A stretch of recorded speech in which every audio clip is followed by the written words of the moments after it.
This video is about thread synchronization. So, what is thread synchronization? Let's look into that concern. So, let's say suppose there are two or more threads within a program, and there may be a situation where multiple threads try to access the same resource at the same point of time. So, which is kind of impossible. I can give you one example here. So if there are multiple threads who wants to try to write within a same file, when they may corrupt the data because one of the threads can overwrite the data, or while one thread is opening the same file at the same time, another thread might be closing the same file. So it's kind of a complex situation. So this kind of situation I'm going to show you in this program over here. So the class name is multithreading without synchronization. Here we will see without synchronization, what's the situation and how we can avoid this synchronization issue or problem. So for the print demo class, the object is created. Here is the print demo class where we have the print count function, and in it I have implemented the exception handling, and this is what we are going to print it inside in the for loop. Now there is another one class thread demo.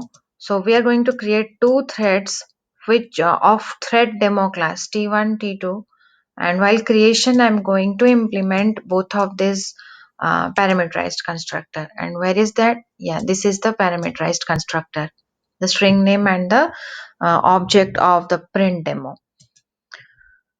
So after the thread creation, it will implement the start method. So the start method should be here.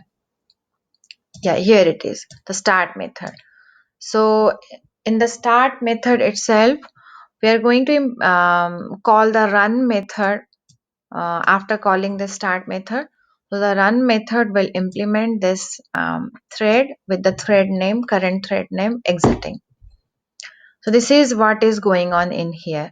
And each time you want each thread to wait for one another.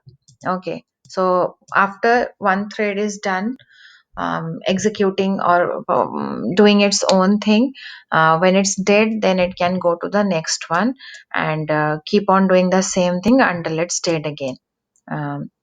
So let me show you something up here. When I try to execute it, if you observe, so this sequence in which the output you are getting. So if I'll run again, see how the sequence of output is changing over here. So each time I run the code, so as both the threads are executing at the same point of time, accessing the same resources, you know, there is different format or sequence of execution each time I run the code. So it's kind of an issue which is called as thread synchronization, unsynchronized thread processing. So how to resolve this issue? I'm going to show you here in this example. So there is a syntax. Let me just show you here. Yeah, so there is just one statement. So actually in the last program output, if you observe, you know, whatever, always the change is here in this code in the print demo. Let me show you the method definition of that. Here it is, the print demo. So each time through the while loop, um, it's giving us different outputs each time. So if we can in certain way, if we can synchronize this print count method, then we will be able to get the same output each time, a synchronized output. So how can we do that? So there is one statement, synchronized, and PD is the object of the print demo class. So actually what happens, Java programming language, it provides a handy way of creating threads and synchronizing the task by using synchronized blocks. So this is the synchronized block here inside the run method. So we usually keep our shared resource. So print demo is something which is shared by both of the threads here. So here we will keep our resource and that will be synchronized. And what is the format? Synchronized keyword, the function name, and then the object identifier, whatever is the object of the particular function.